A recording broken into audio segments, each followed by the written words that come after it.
안녕하세요. 진코파 저자 서민우입니다.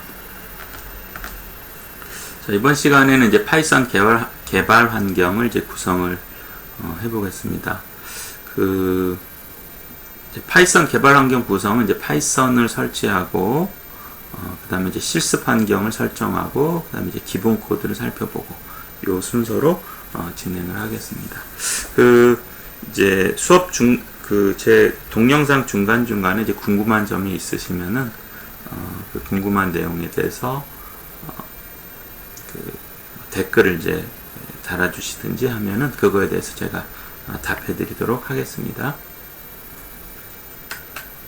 자, 먼저 이제 파이썬 설치하기 해서, 여기 보시면 이제 파이썬 설치하는 게 그렇게 어렵지는 않습니다. 그래서 여기 보시면 이제, 잠시만요.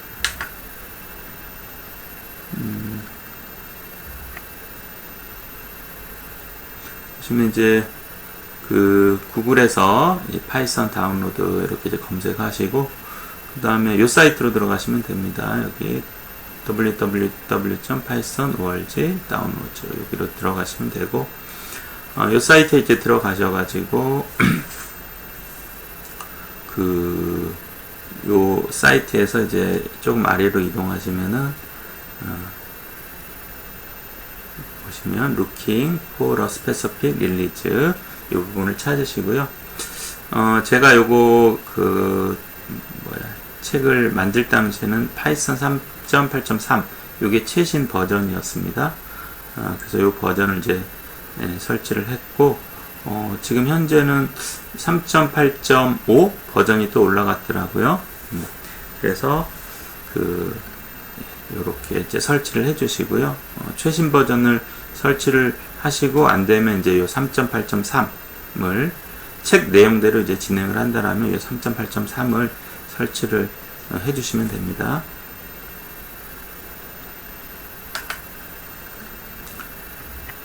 자, 링크를 이제 클릭을 하고 나서 이제 여기 보면 여기 보시면 이제 파일스를 찾으시고, 그 다음에 우리 여기서 이제 요걸 이용을 했습니다. 요거 윈도우즈 x86 64 비트 executable 인스톨러 해서, 일반적으로 이제 최근에 PC 환경에 보면 이제 윈도우즈 10에 64비트 환경이 일반적입니다.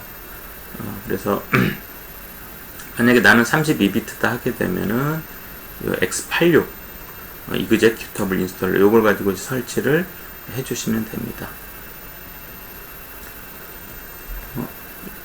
잠깐만요. 우리 64비트와 32비트 윈도우즈를 확인하는 방법은 우리 책에 27페이지에 나와 있습니다. 내 운영체제 확인하기 해서 27페이지를 확인하셔서 운영체제를 확인을 하시면 됩니다. 다운로드가 이제 완료가 되면은 프로그램을 실행시켜서 이제 설치를 진행을 하시면 되죠. 자, 이렇게 이제 설치 시작 창이 뜨게 되고요. 여기 보면 요 인스톨 요 부분을 눌러서 설치를 진행을 하게 되고, 그 다음에 여기 보시면 파이썬 3.8에 대한 이제 경로 요거를 체크를 해주시고 설치를 진행을 하시면 됩니다. 자, 설치 진행은 26에서 28페이지를 참조해서 진행을 이제 하시면 됩니다.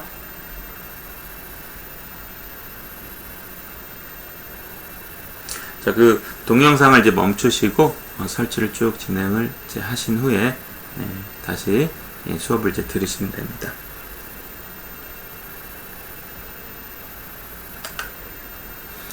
자, 이제 파이썬 실습 환경 설정하기로 넘어가겠습니다. 여기서는 이제 아이들이라는 프로그램을 실행을 하고, 그 다음에 이제 파이썬 쉘에 직접 명령을 이제 한번 줘봅니다. 줘보고, 그 다음에 프로그램을 이제 작성하고, 저장하고, 그 다음에 우리 실습 디렉토리도 이제 생성을 해봅니다. 생성해보고, 그 다음에 이 안에 이제 프로그램을 저장을 하고, 그 다음에 마지막으로 이제 프로그램을 실행하는 이 방법을 소개를 해드립니다.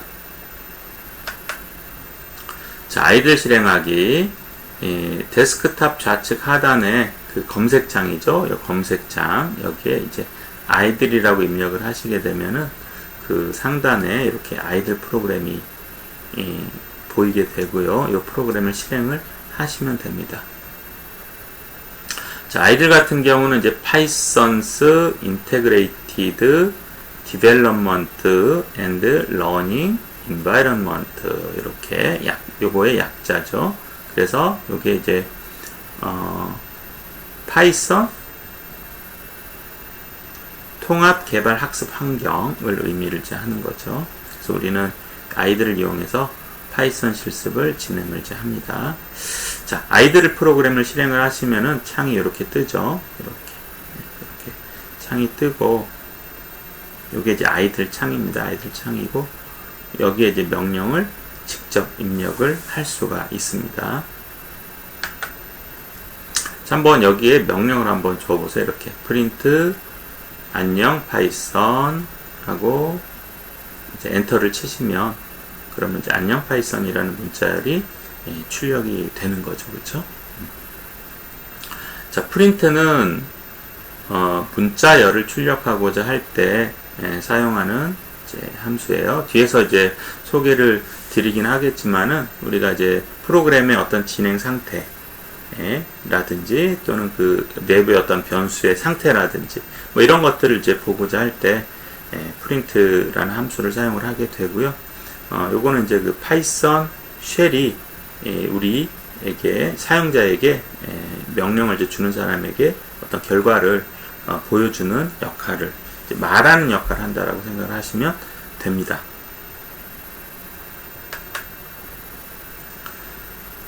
자, 이제 파일을 하나 생성을 해서 금방 작성했던 부분을 이제 파일을 통해서 실행을 해볼 건데요. 여기 보시면 그 아이들의 파일에 뉴 파일 메뉴가 있습니다. 요거를 이제 눌러서 이렇게 창을 하나 이제 띄우시고요.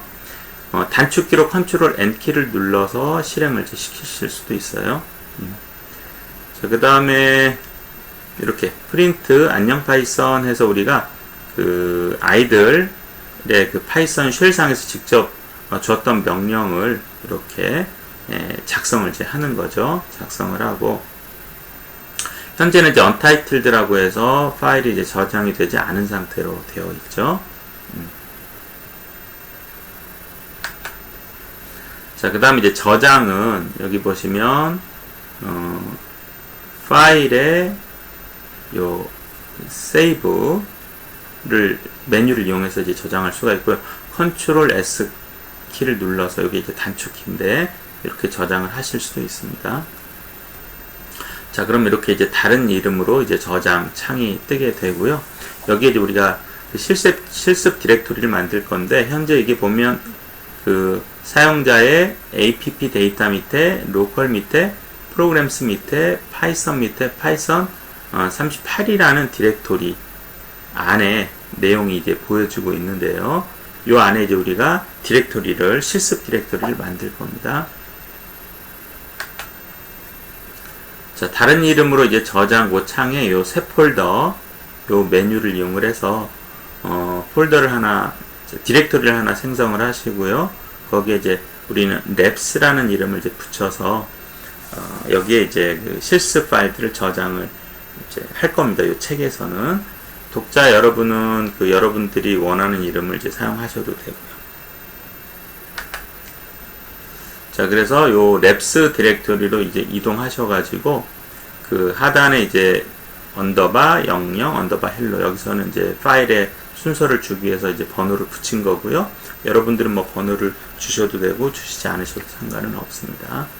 자, 이 책에서는 언더바 00 헬로라고 이름을 이제 입력을 하고 있고요. 자동으로 요 파이썬 확장자가 이제 붙는 형태가 됩니다. 그 다음에 이제 오른쪽에 이제 저장 버튼을 눌러서 저장을 하시면 이렇게 00 hello.py라는 요 파일이 로 저장이 됩니다. 요 파일의 위치는 여기 보시면 요 랩스 밑에 이런 형태로 여기 이제 3.7.7로 이제 되어 있긴 한데, 이 부분이 이제 3.8.3이 되어야 되는데, 이전 어떤 그림이라서 그렇습니다. 자, 이렇게 이제 저장이 됩니다. 자, 프로그램에 대한 실행은 여기 보시면 이제 작성한 그 스크립트의 run 모듈 또는 이제 F5 키를 누르셔도 되고요. 이렇게. 그래서 이제 실행을 시키시면 되고요.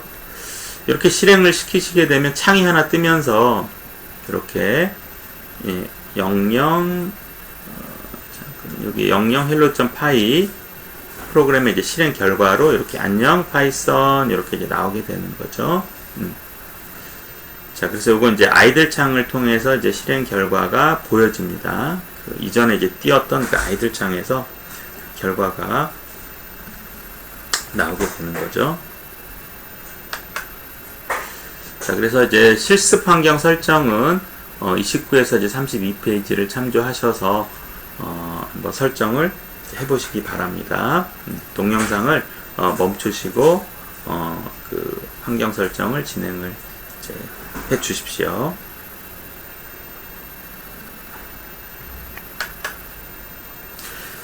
자, 이제 그 파이썬 기본 코드에 대해서 살펴보도록 하겠습니다. 여기서는 이제 10가지의 기본적인 그 코드를 소개를 하고 있는데요. 자, 첫 번째 이제 주성문. 여기 보시면 이제 파이썬의 어떤 설명글을 넣기 위해서는 이렇게 단일 인용보 이제 3개 내지는 이제 이중 인용보를 이용해서 주석을 넣어주면 됩니다. 자, 주성문 같은 경우는 이제 코드에 대한 이제 설명이 되기도 하고요. 또는 코드를 작성하기 위한 설계에 대한 내용을 이제 미리 넣어 주실 수도 있습니다.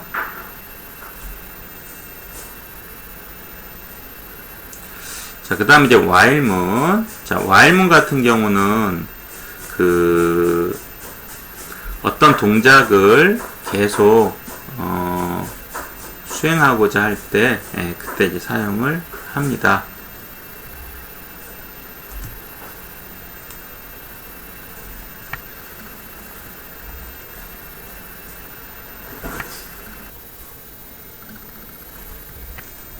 죄송합니다. 잠시 강의가 조금 끊겼는데, 자, 그래서 요 while문 같은 경우는 어떤 동작을 계속 수행하고자 할 때 이제 사용을 하게 되고요. 그래서 예를 들어서 이제 파이썬 프로그램을 계속 수행하고자 할 때 요 while문을 이제 사용을 하는 거죠. 자, while문을 이제 그치는 조건은 요 컨디션, 이쪽 부분, 요 컨디션 부분에 이제 넣고요. 그 다음에 이제 계속해서 수행하고자 하는 문장은 이 부분에 넣어주게 되는 거죠. 여기 이제 들여쓰기를 해주고, 들여쓰기 같은 경우는 탭을 쓰든지 아니면 이제 스페이스 4칸을 일반적으로 쓰게 됩니다. 자, 이 while문 같은 경우는 이제 프로그램이 수행되는 동안에는 계속 요 프로그램이 계속 수행되는 그 동작 자체가 요 while문에 의해서 가능해집니다. 그래서 이 while문 같은 경우는 프로그램 수행 시작하자마자 들어가 있는 경우들이 대부분이라고 보시면 됩니다. 반복적으로 수행되는 코드 같은 경우는 이 while문 안에 그 동작들을 넣어주게 됩니다. 자, 그 다음 이제 try문. 저기 이제 보시면 try, except 문이 있는데요. 여기 보면 자, try except 문 같은 경우는 이제 오류 처리를 위한 제어문이다. 그래서 여기 보시면 이제 그 try 이하의 문장을 수행하는 동안에, 즉 이 부분을 수행하는 동안에 오류가 이제 발생을 하게 되면은 그 오류에 대한 처리를 except 문 쪽에서 처리를 하게 해놓는 거죠. 그리고 이제 try문에 적용이 되는 문장들은 이렇게 탭 내지는 이제 스페이스 4칸을 통해서 이제 띄어 써주고, except문도 이제 마찬가지입니다. except문도. 자, 이 try문 같은 경우는 이제 오류 처리를 하기 위한 문장인데, 우리가 이제 프로그램을 이제 작성을 하든지 프로젝트를 수행하는 과정에서 코드량이 점점 이제 커지게 되고요. 그 프로그램이 정상적으로 수행되는 그 부분은 요 트라이문에 넣어놓고, 그 다음에 중간에 어떤 함수를 수행하든지 하는 과정에서 생긴 오류들, 그 오류들을 요 except문으로 이렇게 이제 모아서 어떤 코드에 대한 가독성을 높여주는 효과를 주게 됩니다. try except문을 쓰지 않는다라면은 정상적인 루틴과 그 다음에 예외와 관련된 비정상적인 부분들이 뒤섞이면서 코드의 양이 많아질수록 어떤 가독성이 이제 떨어지게 되는데요. 이렇게 이제 내가 하고자 하는 문장을 try문에 넣어놓고 거기서 생기는 어떤 문제들을 요 except 쪽에서 처리를 하게 함으로써 코드에 대한 가독성을 높여주는 역할을 하게 되는 거죠. try except. 그래서 여러분들이 큰 프로젝트를 수행한다든지 하게 될 때는 요 try except문이 일반적으로 들어간다 라고 보시면 됩니다. 자, 그 다음에 if문. 자, if문 같은 경우는 어떤 조건이 맞으면 어떤 동작, 그 조건에 맞는 동작을 수행하고자 할 때 사용을 하게 되고요. 즉, 만약에 어떤 조건이 맞으면, 어떤 조건이면 그러면 이 부분을 수행해 라는 이런 의미가 되는 거죠. 자, 그래서 if문. 자, elif문은 이제 if문에 연결돼서 사용하는 문장이고요. 그래서 if문과 함께 사용을 하고, 이전 if문이나 elif문이 조건에 맞지 않고 다른 조건이 맞으면 어떤 동작을 이제 수행하고자 할 때 사용을 하게 되죠. 그래서 el이 붙는다라는 것 빼고는 이제 if와 같은 구조라고 보시면 돼요. 그래서 만약에 어떤 조건이 맞으면 그 조건에 맞는 동작을 수행을 하고, 그렇지 않고 이 조건에 맞으면 이 동작을 수행하고 할 때 이제 elif를 사용을 하게 되는 거죠. 자, elif는 이제 그 밑에 연속으로 또 elif를 계속 쓸 수도 있고요. 자, 그 다음에 이제 마지막으로 사용하게 되는 게 이제 else문이죠. 자, else문 같은 경우는 if문 또는 이제 elif문의 다음 단계에서 이제 쓸 수가 있습니다. 그래서 이전의 if문이나 elif문이 조건에 맞지 않으면 나머지 조건에 대해서 그 조건에 맞는 동작을 수행하고자 할 때 이제 사용을 하게 되는 거죠. 그렇죠? 그래서 나머지 모든 조건이기 때문에 조건을 따로 이제 넣지는 않고요.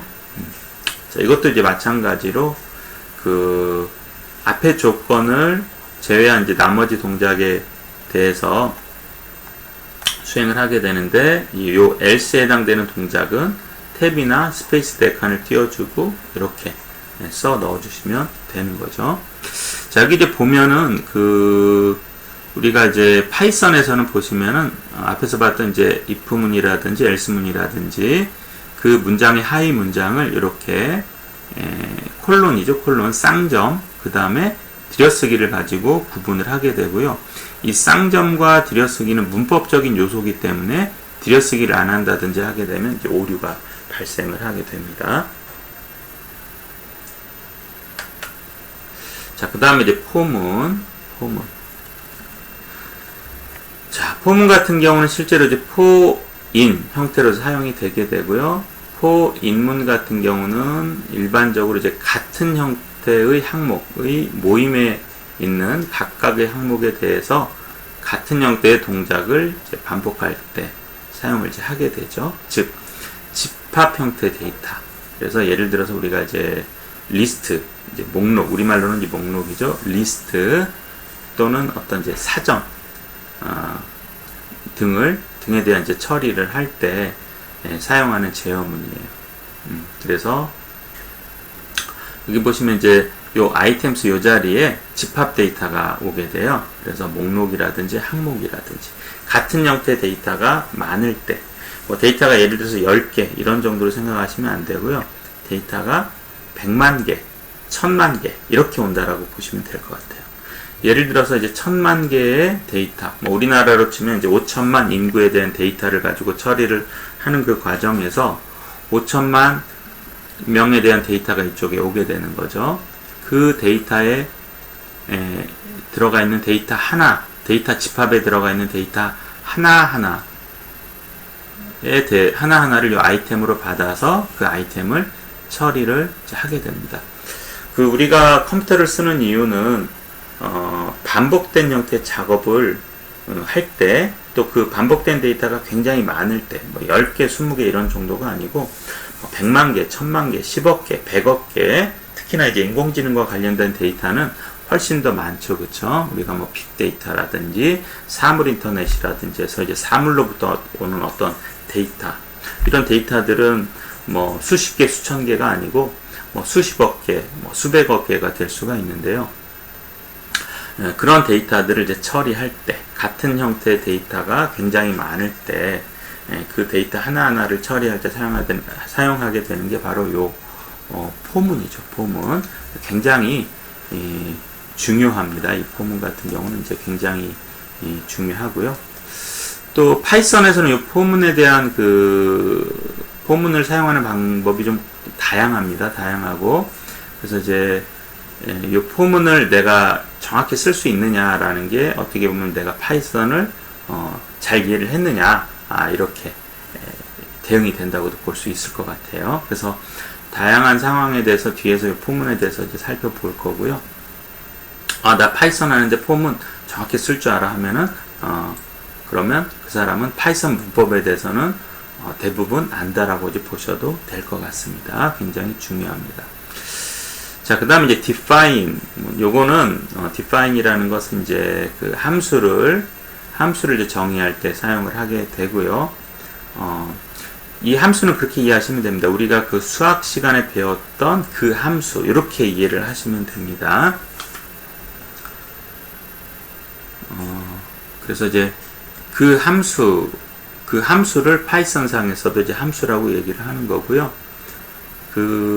이제 함수는 0개 이상의 이제 입력이라고 생각을 하시면 되는데, 함수 같은 경우는 이제 x라든지 이런 이제 값들을 받아서 처리를 하게 되잖아요. 그것을 이제 우리가 인자라고 하고요. 그래서 여기 이제 보시면 name이라는 함수를 이제 정의를 하는 거예요. def로 여기 이제 define의 약자인데, 그 다음에 얘는 입력으로 이런 것들을 받는다, 이렇게 이제 표시를 해 놓는 거죠. 그리고 내부적으로는 이런 이제 기능을, 함수의 어떤 동작들을 이렇게 이제 구현을 해 놓는 거죠.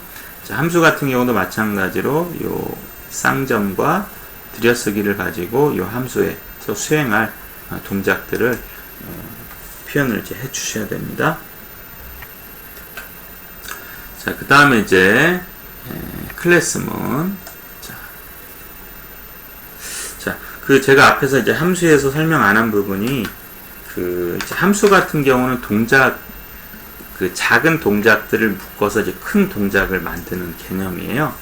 그래서 동작에 대한 어떤 추상화 정도로 보시면 될 것 같아요. 추상화를 함으로써 보는 사람들이 어떤 이게 그러니까 가독성을 높여주는 이런 효과를 주게 되는 거죠. 자, 클래스 같은 경우는 이것도 이제 어떤 클래스문 같은 경우는 어떤 이제 동작과 그 동작과 관련된 이제 속성들, 어떤 속성, 변수와 그 변수와 관련된 동작들을 묶어서 하나를 묶는 그런 역할을 한다고 보시면 될 것 같아요. 그래서 예전에는 우리 C라든지 이런 쪽에서는 어떤 모듈이라고 하는 부분이 이 클래스에 대응이 될 수가 있고요. 또는 어떤 파일, 보통 이제 파일 안에 이 파일을 통해서 이 파일의 어떤 이제 이름을 통해서 어떤 목적을 보통 표현을 하고, 그 다음에 그 안에 어떤 변수, 그 다음에 그 변수와 관련된 함수들, 이렇게 이제 파일을 구성을 하게 되거든요. 이 파일을 갖다 좀 더 이제 형식화한 것이 이 클래스라고 보시면 될 것 같아요. 그래서 클래스문 같은 경우는 이제 어떤 목적을 갖는 변수와 이제 함수를 묶어서 상위 형태의 자료형을 이제 만들 때 사용을 해요. 그래서 보통 이 클래스 형태의 어떤 이제 변수를 우리가 이제 객체라고 얘기를 하거든요. 객체. 그래서 그 객체에 대해서는 뒤쪽에서도 보충 설명을 이제 드리도록 하고요. 그래서 이제 어떤 변수와 함수의 대표 이름을 갖는 대표 이름을 요 클래스 이름으로 이제 정의를 해주고, 그 다음에 이 오브젝트라는 것은 이제 파이썬에서 모든 그 객체가 그 포함하는 이제 상속이라고 얘기를 하는데요. 상속하는 객체입니다. 가장 기본적인 어떤 객체, 기본적인 변수, 확장 변수 이렇게 이해를 하시면 되고요. 그래서 변수를 포함해서 이 변수를 이제 포함한 클래스를 정의를 이제 하는 거죠. 클래스를 정의를 하고, 그 다음에 이제 이 클래스가 갖는 함수와 이제 그 변수 속성이라고 하는데, 이 속성들을 이 아래쪽에서 이제 정의를 해주게 되는 거죠.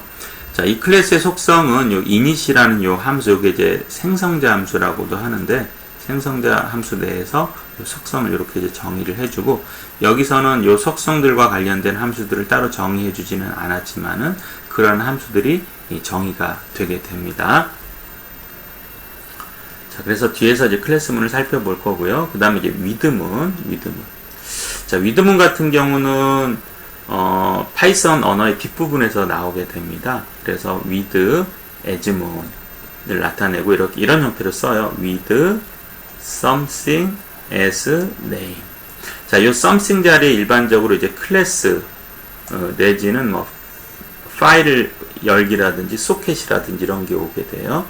그래서 여기서 이제 클래스를 클래스 형태의 확장 변수 객체를 생성해낸 다음에 그 객체 이름을 요 name으로, 이게 이제 변수인데 name이 가리키게 합니다. 그리고 요 객체에 대해서 요 아래쪽에 이제 동작을 수행을 하게 되는데, 요 위드문 같은 경우는 요 부분에서 이